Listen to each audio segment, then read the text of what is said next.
welcome to Arts Express.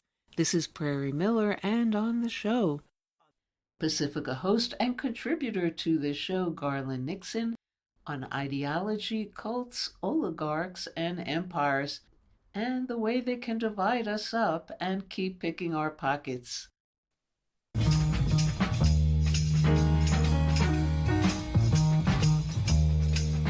Good evening. My name's Garland Nixon. Plenty to talk about, as always. A number of things happening. One of the things that I thought was interesting, as a person who's independent, right? I'm not a member of either party. I am a nonpartisan guy. Well, here's the deal. Let me put two things together, because I read something, and as a nonpartisan person, as a person who I'm not a member of either party, I think they're both terrible. I respect the rights of people to disagree with me, right? I respect the rights of people to disagree with me. And as I've said, in my opinion, the two parties to me just look like cults. They look like cults. It's just weird to me as a person. I was a Democrat my whole life. And in around 2016, I took a hike, and they just started looking culty to me, right? And it's interesting to me to watch the two parties point the finger at each other and tell each other, everybody, like, but the other guy over there is crazy. And then you look at the other party, those guys over there are crazy. And I sit there and I'm like, yeah, they all look kind of crazy to me. But the other day, Hillary Clinton said, let me find this, and this gets to my point, right? So Hillary Clinton said that here's what she said. That the people, the MAGA people that like Trump are cult. They're a cult, right? She says he's only in it for blah, blah, blah, blah. At some point, maybe there needs to be a formal deprogramming of the cult members, but something needs to happen. So I guess people who vote for Donald Trump or some kind of a cult as far as Hillary Clinton's concerned. And I don't know, maybe they want to take him to a re-education camp somewhere and formal deprogramming. Oh boy, the government's going to formally deprogram somebody. Garland Nixon wouldn't be in favor of that. But so, in Hillary's opinion, the Trump people are cult members. And again, here's what I say. The same with the MAGA people. I got friends who are Trump supporters. I have friends who are libertarians. I have friends who are members of the Communist Party. I can say that I have friends, that I disagree with politically, and I respect their right to believe something else. And I don't go around saying, I can't hang around with you because I don't like your fill in the blank.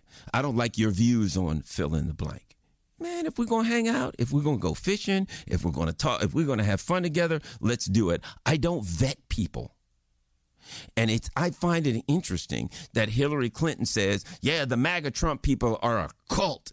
And this is kind of horrifying. At some point, they may need to be formally deprogrammed. When Donna Brazile said that Hillary Clinton, she was the head of the DNC. She was the president of the Democratic National Committee. And she's like, you couldn't penetrate them people, man. That was a cult. I agree with both of them. But you got a right, if you want to call it a cult, whatever you want to call it, you got a right to be in that or believe in that. I respect your rights. I don't understand people that, and here's what I think, to be quite frank. Here's what it really comes down to for Garland Nixon. And the people that know me know, I view politics through the lens of working class. And I feel like people, working class, working poor, and poor people should come together. And if the super wealthy, if the oligarchs, if the super rich can keep us fighting against each other for whatever, well, you're the wrong race. Oh, no, you're the wrong ideology. No, you're the wrong religion. You live in the wrong part of the country. You wear your clothes wrong. You wear your hair wrong. You're too young. You're too old. You're too short. You're too white. You're too black. Whatever the case. Right? If they can keep us fighting amongst each other, we won't be looking at them. We won't come together. And the one thing that the oligarchs fear the most, the one things that the people in power fear the most, is that the everyday working class people will come together. The guy and girl who's a teacher, who's a fireman, who's a policeman, who fixes transmissions, who is a boat mechanic, who is a painter, a common laborer, as they say. There's nothing common about labor. That's a dignified job, working and earning a living. But they fear the most is that we will come together and say, why are you giving us the shaft, guys? We're going to stand together against the ruling elite. That's what they fear the most. And all of these things that I'm talking about are simply ways that they can divide us up and keep us fighting. And they'll keep picking our stinking pockets. That's where I'm coming from. I think we need to figure out how look, they know how to work together. Well, why can't we figure out how to work together and stop fighting about everything? Because I'm not a Democrat or a Republican, and I sit on the bleachers and watch the game. I'm not a participant. You know what? Because you know what I realize? Democrat and Republican, it's team sports. It's not about right or wrong or good or bad. If you're a Democrat and somebody in your party could have murdered, beaten, and raped an 87-year-old heart patient in a wheelchair, if the Republicans say it's wrong, then you got to defend them. If a Republican does something that you don't like, whatever it is, how you got to all join hands, because it's about bringing the party together and attacking your enemies and defending your side. It's team sports. I don't play team sports. Justice is justice. Right is right. Wrong is wrong. It's team sports. Empires fall, they do two things. They get involved in a lot of military conflicts that they can't handle. And as an empire falls, the leaders get more and more absurd and preposterous and ludicrous. Look at the last two, Trump and Biden. Trump, ludicrous. Biden, absurd. I mean, I watched this guy. He ain't right. There's something wrong with the dude. I mean, look, and they're like, there's something wrong with his age. Well, don't talk about his age. It ain't age. I know of a person who's in their 80s that's still practicing law and very, very well. Has nothing to do with his age. The dude has some kind of mental issues, some kind of whatever. Okay, something ain't working right up there. Fine. And it's preposterous that we have to pretend that Joe Biden comes out mumbling and stumbling, tripping and fall down, wandering around aimlessly around the stage, can't find his way off the stage, saying God praise the queen, or God only knows what else this man is going to say from week to week. And we have to pretend like he is like he knows what's going on. We have to pretend like there's nothing wrong. Again, the leaders are getting more and more preposterous. We get to Trump, who is basically a worldwide wrestling federation figure. I mean, he'd be great on WWF, to a guy who doesn't even know what day it is. It's preposterous.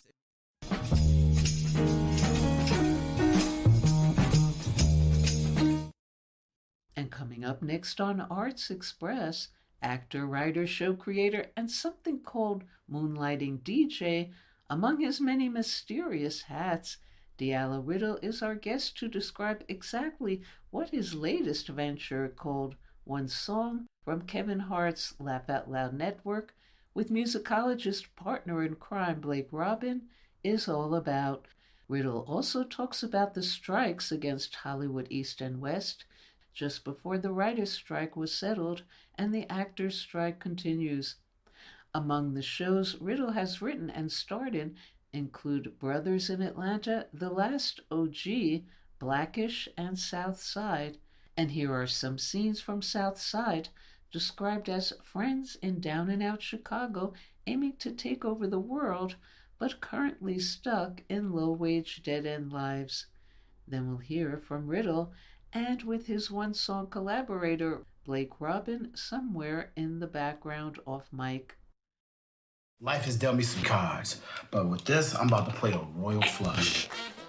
We're about to be venture capitalists on the South Side. Venture capital. Venture capitalists? Our way is better because we're taking people's money on an adventure.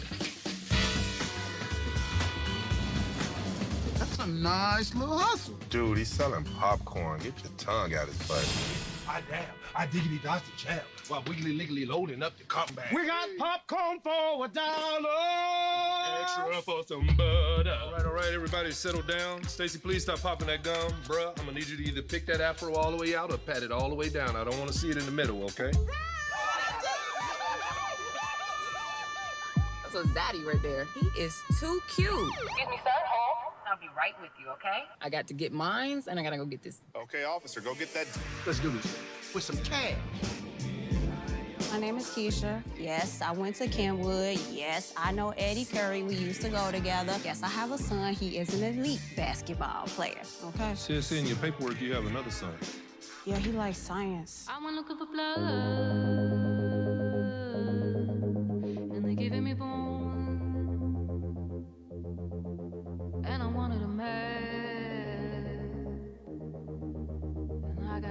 reflections back home. I one look of a night. Giving me blue. Your dad's gonna get a real good job, and he's gonna bring all of you together in a big, fancy house. Yeah! No more khakis on this block, man. I don't trust niggas in khakis. Write this down, Bluto. Word is out. You got no respect for the law, do you? I don't. I really don't. You got me. Okay, good. Yeah, you're a very cavalier person. Oh, thank you. Thank you very much. Cavalier ass in the wait. crowd. Get out! Oh, Get out! It's a beautiful day. South I Side. was born on the south side. South side. South side. God is good. Somebody told me I was gonna get a blessing this week. Hello and welcome to the show. Thank you. Can you say a little about the many things you're up to? And in time. I am a writer, an actor, director, which means that I'm on strike all the time now. And I can't tell you about most of the stuff that I work on, but it's all on the internet, as much as I've tried to suppress it. But I've also been a DJ and just a person who dives deeply into music for a long time. After many friendships with people from, Questlove to Jimmy Fallon, I've always, really enjoyed talking to other music nerds about music, and that's when I met Luxury. And please share a sample song coverage from your one-song collaboration with Blake. Well, one song that we've covered is Amy Winehouse's Rehab.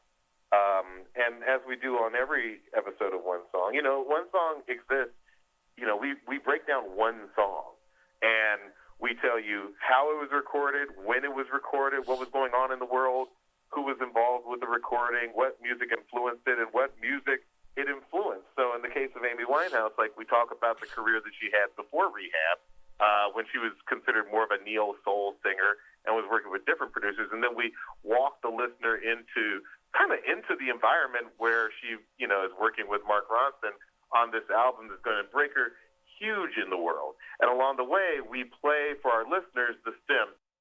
And are you involved in the current Hollywood strikes? And any thoughts about the strikes to share? Yes. So yes, the short answer is yes. As both a writer, as a member of the Writers Guild and the Screen Actors Guild, I am currently out on the pickets, several times a week, and we're just looking for something, fair. Just recently there was a show that really blew up big on Netflix from a couple of years ago. And, those writers got very, very meager checks for the fact that this, show is now getting all kinds of love on the streaming platform. So we're just looking for something that's fair. And hopefully the organization that represents the studios and the streaming companies will come back to something fair, because the strike is definitely hurting people. Nobody wants to be on strike, and we all want to get back to doing what we love. And working together, when you disagree about anything, who wins? Luxury wins. He's abusive. He's abusive. I think I can say that. No, I'm joking. I'm kidding. Here's the real answer. The real answer is that we became friends during the pandemic. We were talking on the phone for hours before there was ever a podcast in the picture.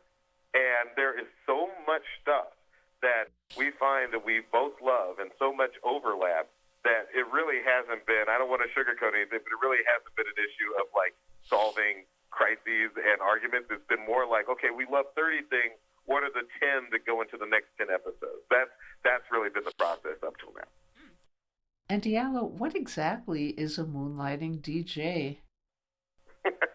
Well, it's actually the oldest of the hats. It's an old hat. When I was in college, I had a hard time finding a term time job that I liked, but I saw that there was really only one DJ serving sort of like Boston's greater, the Boston area's colleges.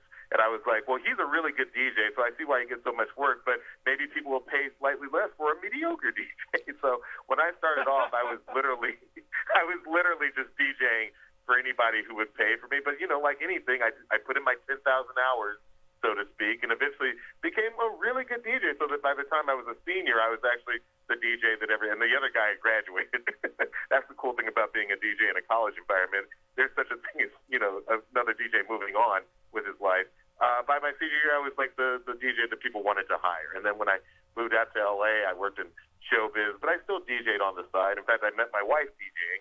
And, DJing has always been something that's kept me very in touch and in tune with a lot of music. Because when you DJ a lot, you're going to move on from just the stuff that you're naturally exposed to and start learning about a wide array of everything from like post-punk New York, sounds to, Seattle grunge to, underground hip-hop, backpack hip-hop of the 2000s. Like pretty soon you just kind of know a little bit about everything. And DJs are weird people. Like we have way too much music knowledge, and sometimes we have to find an avenue or a place to go somewhere and talk to one another about all the music that we're into. Okay, thank you so much for joining us. Thank you so much. Thank you. And now on the show, in the Poetry Corner, Mary Murphy of our Arts Express crew reads from the works of Mary Oliver.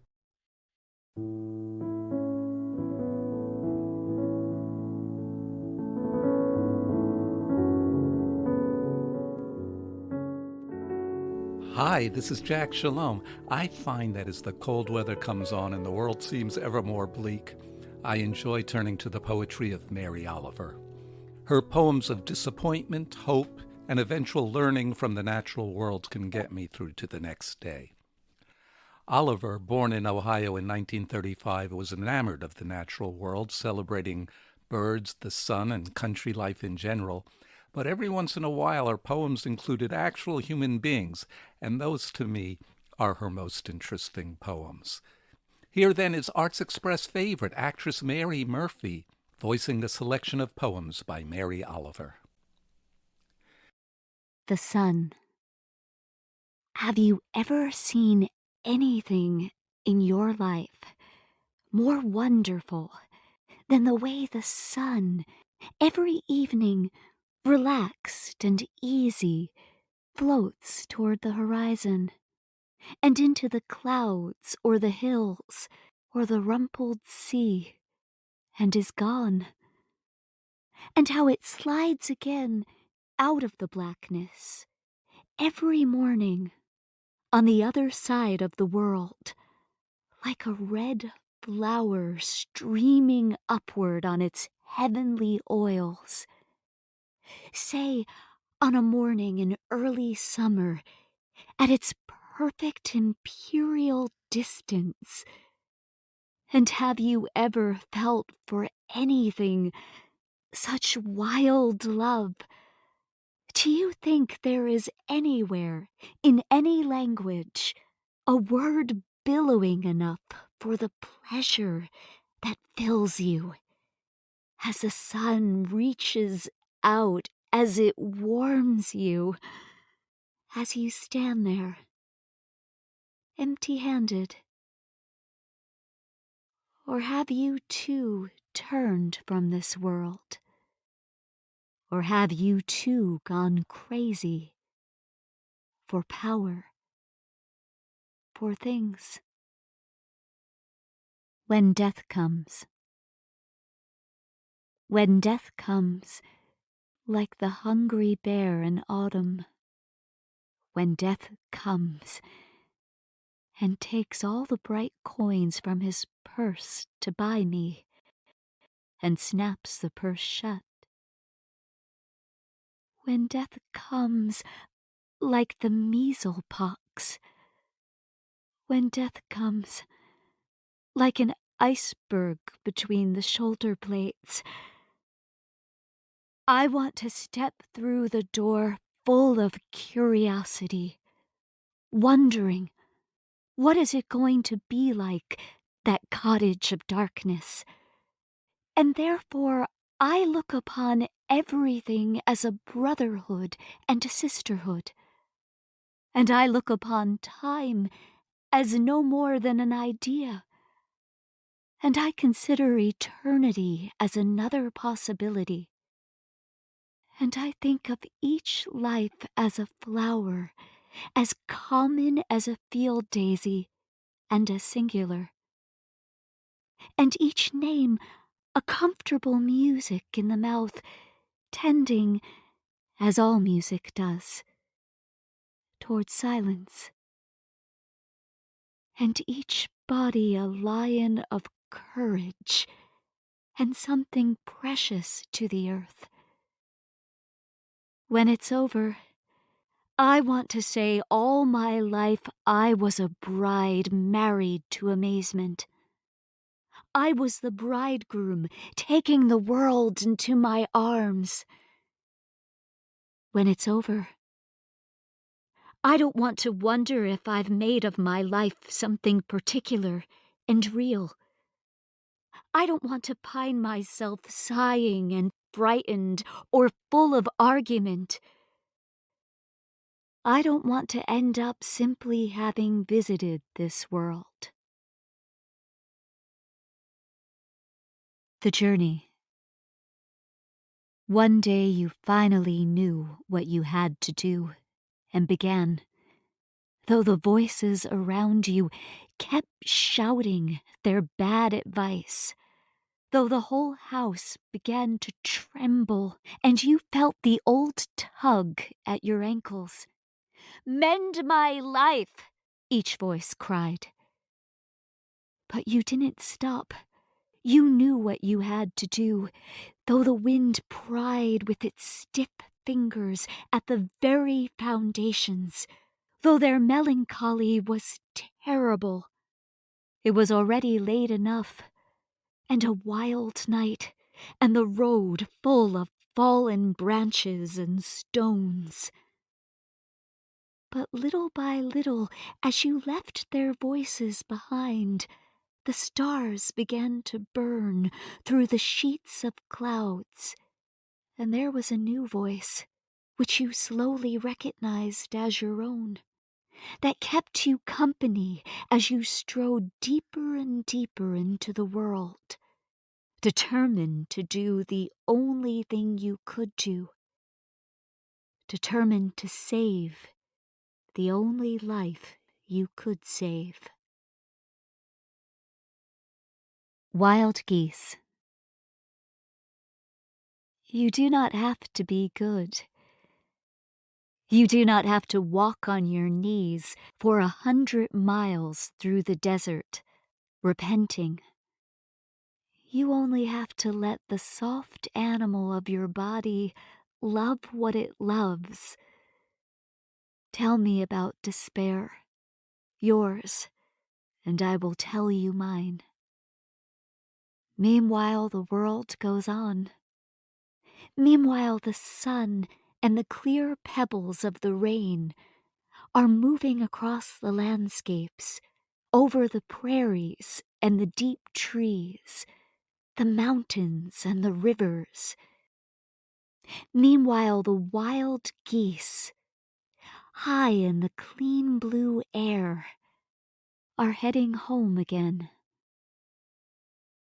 Whoever you are, no matter how lonely, the world offers itself to your imagination, calls to you like the wild geese, harsh and exciting, over and over announcing your place in the family of things. Stanley Kunitz.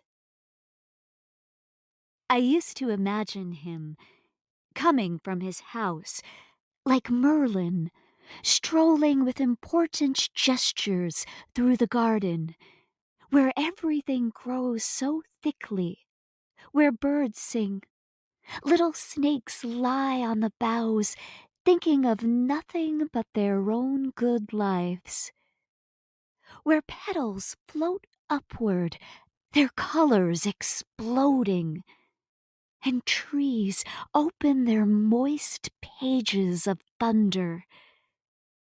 It has happened every summer for years. But now I know more about the great wheel of growth and decay and rebirth, and know my vision for a falsehood. Now I see him coming from the house.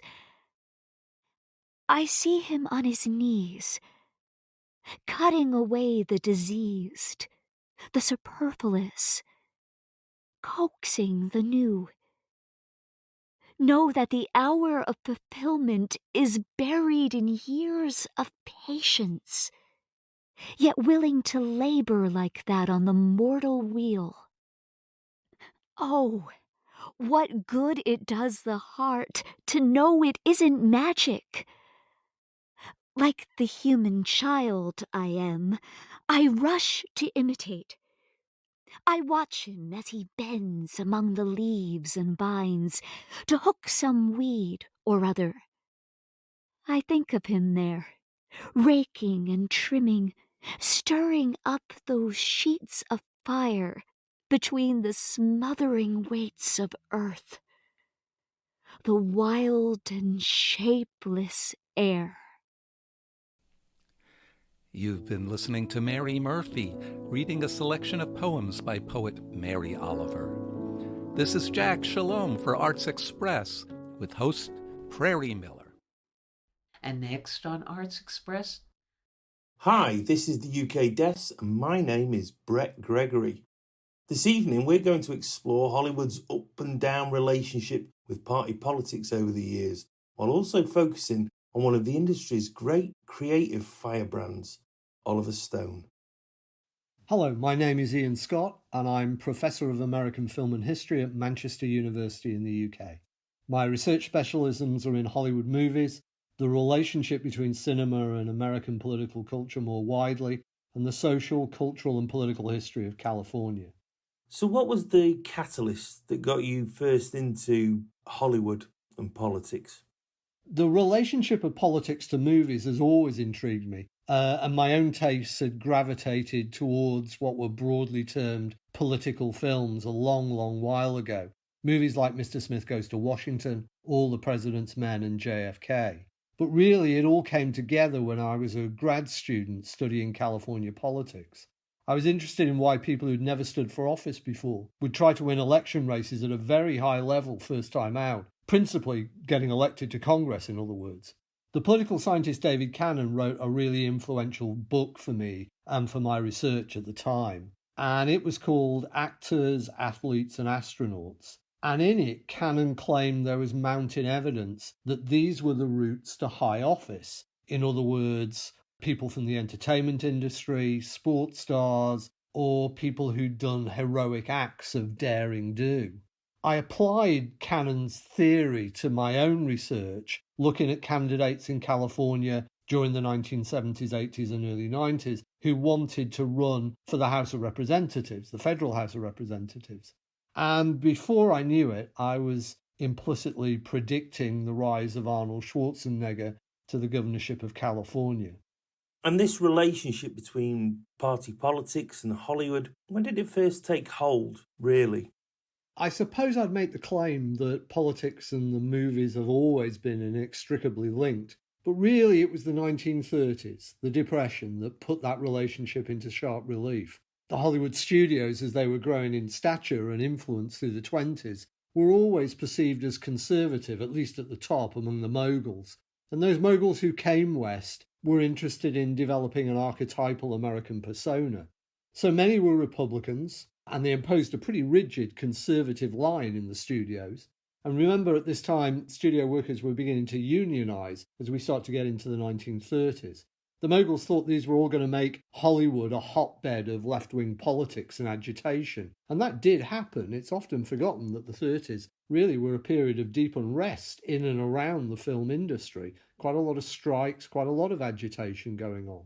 And to some degree, it made the moguls even more conservative. The difference really was the election of Franklin Roosevelt in 1932. That began to change things. First of all, Roosevelt was a Democrat, and there hadn't been one of those in the White House for 12 years. So really that was going back to the beginning of Hollywood's infancy, really. So they weren't quite the force on the national stage they were by the early 1930s. And second, FDR understood that from the off, if he wanted to communicate his New Deal policies to the wider population, he had to be both a broadcasting star himself, so he created his famous fireside chats, as you know, his weekly radio broadcasts to the nation, and he needed to cultivate a relationship with Hollywood that would sell, however implicitly, the idea of economic and social regeneration in America. And how did World War II affect Hollywood's output? The war maintained that political connection, and of course Hollywood was deeply involved in propaganda for the military by way of organisations like the Office of War Information. After the war, the Cold War provided impetus for topics, and at the same time the prevalence of film noir as a genre provided an aesthetic base for Hollywood to continue to make films with a social and cultural agenda to them, if not an outright political ideology. So you've got post-war movies like The Best Years of Our Lives that contemplated the nation's priorities after the war, films like Frank Capra's largely underrated State of the Union with Spencer Tracy and Katharine Hepburn, Robert Rossum's All the King's Men, and then a little bit later A Face in the Crowd, directed by Elia Kazan. All of these made an impression in the late 40s and turn of the 50s. But of course, the coming and growing anti-communist force during that era distracted Hollywood as well, and it scared off filmmakers and the studios for much further inquiry and investigation. Fascinating. And what followed in the 60s and 70s? So by the time we get to the 1960s and 1970s, you have a different kind of force at work. Different kind of agenda is emerging. Conspiracy and paranoia thrillers like the classic Manchurian Candidate from 1962. And then in the later decade, The Parallax View with Warren Beatty and 3 Days of the Condor with Robert Redford all suggested an American political landscape dominated by shady cabals and big corporations unaccountable to anyone. And these films began to tap into the mood of disillusionment with politics that had finally come to fruition with the Watergate scandal in the midst of the Nixon administration in the early 1970s. Indeed. I literally forced Jack Clark, who I work with, who's 25, to watch All the President's Men last night, so he was aware of 70s paranoia. Anyway, please continue. Hollywood generally was always suspicious enough of someone like Ronald Reagan, who was an insider, of course, not to trust him entirely. Reagan had previously been a New Deal Democrat who turned over to the Republican Party and became governor of California in the 1960s before he became president. The Clinton era followed a pattern established by John F. Kennedy that Hollywood was to be cultivated and money should be sought, endorsements gathered, that kind of thing. And it was very successful for Clinton during the 1990s. By the time of the George Bush administration in the 2000s, Bush largely eschewed Hollywood. He didn't feel it was the kind of community that was very sympathetic, probably rightly, to some of his politics.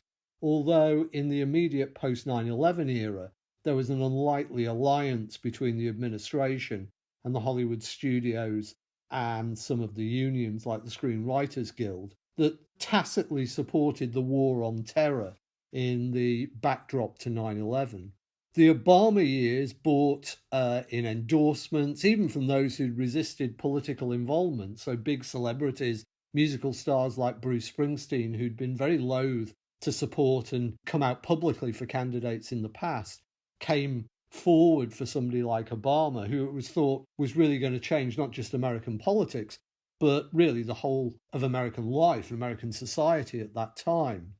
The Trump years followed, of course, and that was quite some reaction, as you know. And in many ways, the Trump years have been a masterclass in someone saying how much they're personally loved and how they're admired, only for such communities, and Hollywood has been most particularly vocal in this, only for communities to refute that claim entirely about Trump in many ways. And in what ways have films affected government policy rather than vice versa?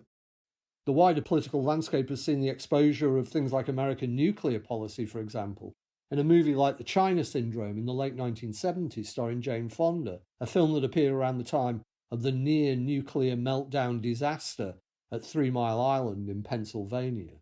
But perhaps one of the most obvious examples of influence is, of course, Oliver Stone's JFK from 1991, a film that had such traction beyond the pages of review sections of the magazines and newspapers that it eventually resulted in the US Congress passing what is known as the Assassination Records Collection Act, which set up a review board that over the past 30 years or so has released millions of pages of previously redacted material. JFK caused such a storm over the official story of Kennedy's assassination in 1963 that the American Congress quietly realised it was actually the custodian of a history that frankly few accepted anymore, if they ever had. And Stone, who gave testimony to Congress himself, was well aware of the impact that his film was having and the influence it was having over people's public perception, that the Warren Commission report of 1964, intimating that Lee Harvey Oswald was the lone assassin who had killed Kennedy, was simply not believed by the wider American populace. And you interviewed Oliver Stone. That must have been something. I did find Stone absolutely fascinating to interview. And subsequently, I began to learn a lot more about what motivated him and understand in the years after I'd interviewed him, which was around about 2012, 2013. I began to understand a great deal more about what it was he was telling me at the time, particularly when I reviewed his first book of memoirs a couple of years ago, Chasing the Light. In a way, Stone encapsulates some of those contradictory impulses in Hollywood. He very much wanted to tell his own stories when he came to Hollywood, and it just so happened that those stories and the history that he was a part of and growing up in during the 1960s and 1970s was really a time of fraction and disjuncture and a very kind of conflictual time for the United States and for American history more generally. Stone understood the great opportunities and principles that were at the heart of the American ideal, but he also understood well the terrible costs that were paid for some of those principles, notably in Vietnam, where Stone served with distinction and then made later 3 very different films about the conflict. But at the same time, he's kind of an establishment figure. He understands Hollywood's an industry and he works within its confines for good and for ill. I'll tell you, when I asked who he most admired in American cinema, thinking that I had a list in my head of the kind of names he would go to, he straight away said Steven Spielberg. Not the filmmaker you might automatically assume to be somebody Stone would think of as a real inspiration. But the point was that Stone admired Spielberg's freedom within the system, the ability to make films on his terms. Stone might not have made a film like Lincoln the way Spielberg did, or The Post or Bridge of Spies or more, all subject matter you could see Stone being attracted to. But I think he just admires Spielberg's craft and his determination not to be swayed by fads and taste to do what he wants. That, for so many political filmmakers indeed, is an enormous attraction. The freedom to be able to dictate your own projects and mould them to your vision, however collaborative that vision might seem. So I think Stone would tell you he managed longevity and he managed to kind of mould his political vision because he made films on time and to budget. And certainly he delivered a run of movies from Salvador in the mid-1980s all the way through to probably Natural Born Killers a decade later that were commercial but were also critically challenging movies that audiences wanted to see, and which in Stone's case tapped into a zeitgeist that few filmmakers can ever achieve. But with movies like Platoon, Born on the 4th of July, The Doors, JFK, and even Nixon, as well as Natural Born Killers, Stone had a run of films that did all of that and more. He understood about maintaining relations with the studios, even though he didn't always agree with them by any means, but that's why he's managed to mould such a long-standing career for himself. A compelling character indeed. Many thanks for your time, Ian. It's been great. Thanks very much for having me. Thank you. This has been the UK Desk for Arts Express, and I've been Brett Gregory. Cheers.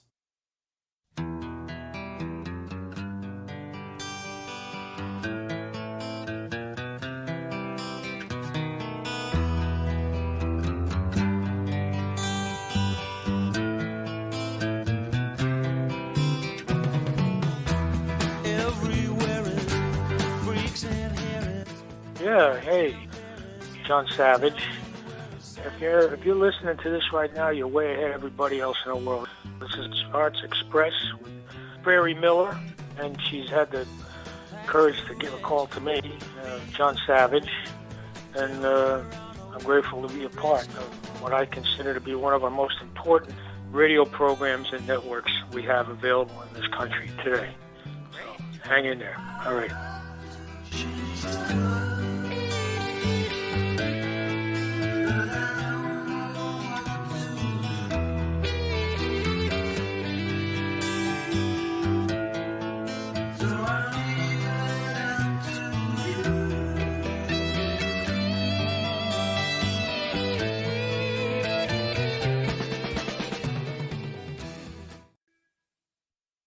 Next on Arts Express, I don't want to pin you down.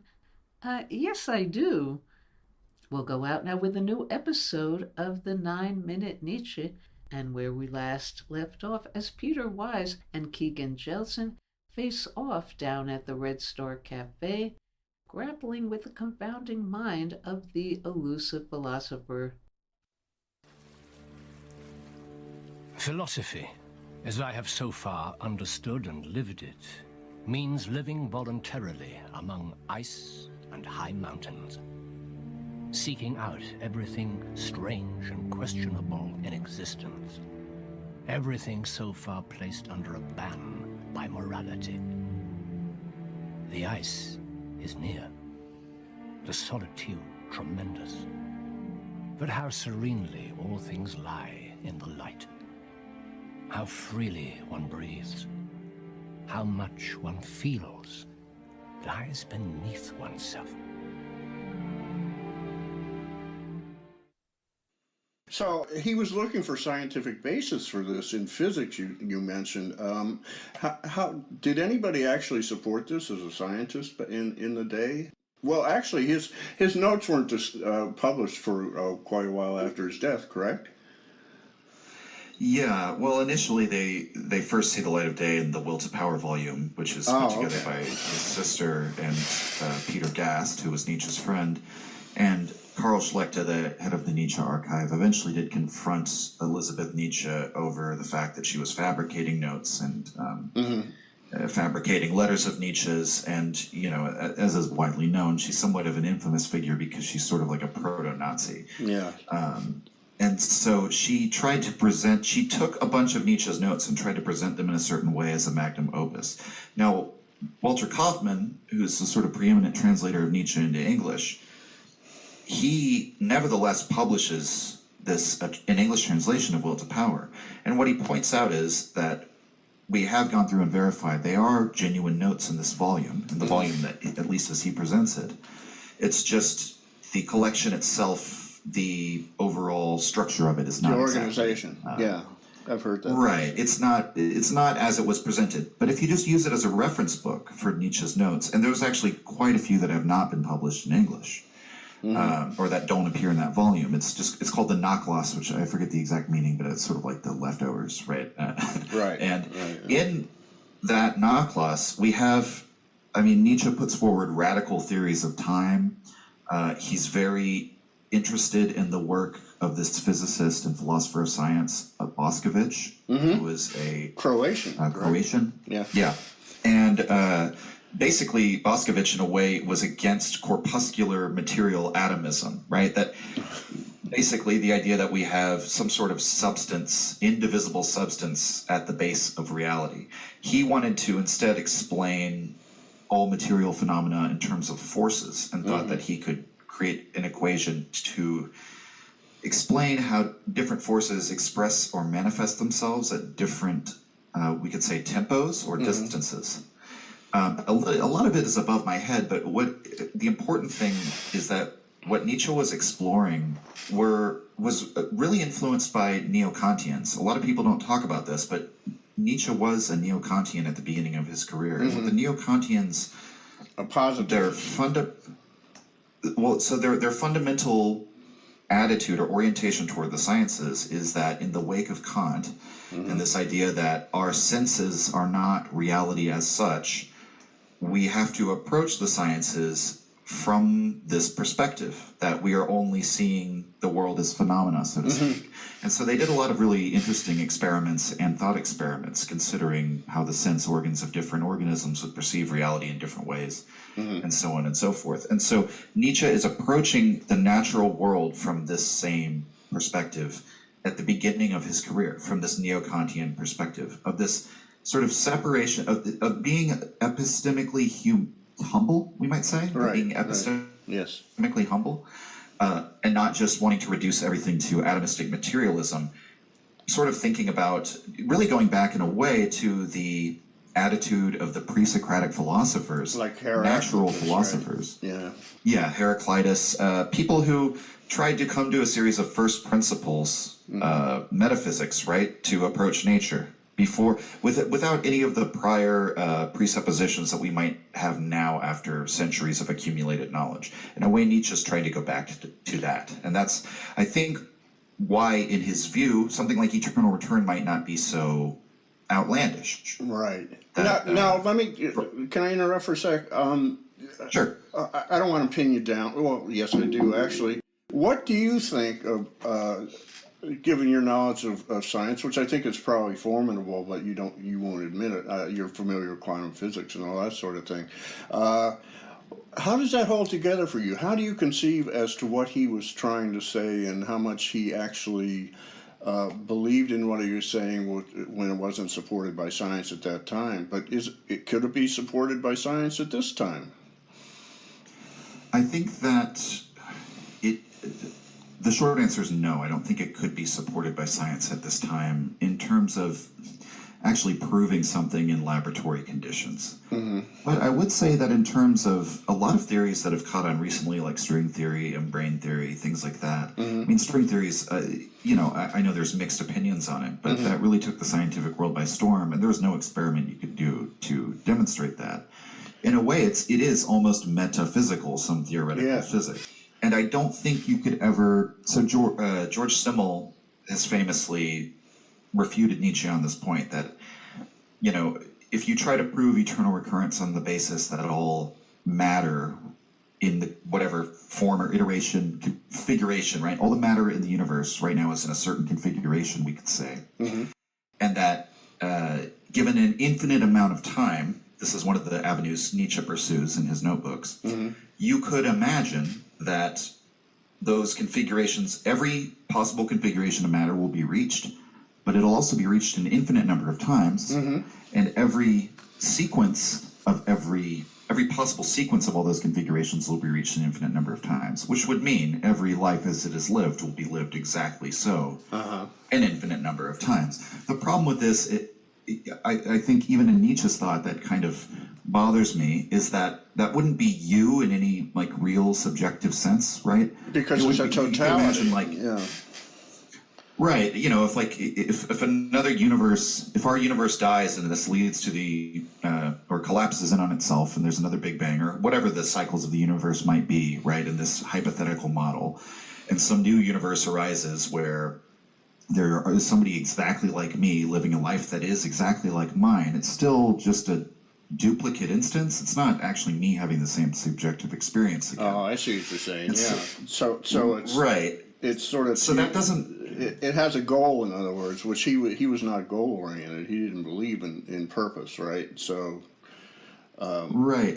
But there is a way, I think, again, metaphysically, where you could approach eternal return as the consequence of some theories such as in-brain theory, right? That time, as we experience it, is a relative thing. And that viewed from, say, outside of our universe, from a fourth dimensional perspective, all of time would be a sort of never-ending, constant totality of all moments or something like that. Yeah. Right, so you'd be unaware of the eternal return, unless you happen to read Nietzsche, right? I mean, really, the question, good one. The question then is whether that's a good thing or not. Nietzsche, this is why I think it's actually important to talk about the idea of it being a possible scientific theory to Nietzsche, even if it can't quite work, right? And the reason is because the real importance of that question is how you answer it, because we actually can't what we're asking questions about now, in this course of this inquiry that you and I are having, is about the true world, the noumenal world, the world beyond human perception. Like, what is the true nature of time and existence and all this, independent of our perception of it?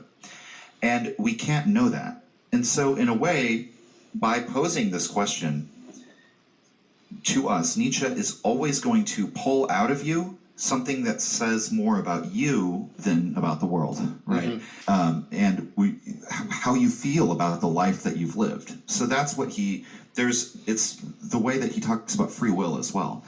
There will never be a settled debate on free will. And so in a way, and if we were to have free will, it would be impossible to prove because it's like proving a negative in some ways. And so whether you believe in free will or not is sort of revealing psychologically about you, right? Because it's an unsettled debate. Same thing with eternal return. And so he writes in his notebooks because he wants this to be the way of mankind overcoming itself, right? Of people sublating, the human race sublating what it once was and moving on to something better, moving past this age that we're in currently into an age that values the real and immediate world, right? The world as it appears. We might say the apparent world. And to get people to value that, or to, as a test of whether or not you value that, he poses eternal return. And he says in his notes, such a question could enliven the strong, but paralyze and break the world weary. And that's all we have time for today on Arts Express, expression in the arts. And if you'd like to express yourself too, you can write to us at theradiogoddess@gmail.com. Until next time, this is Prairie Miller leaving the station.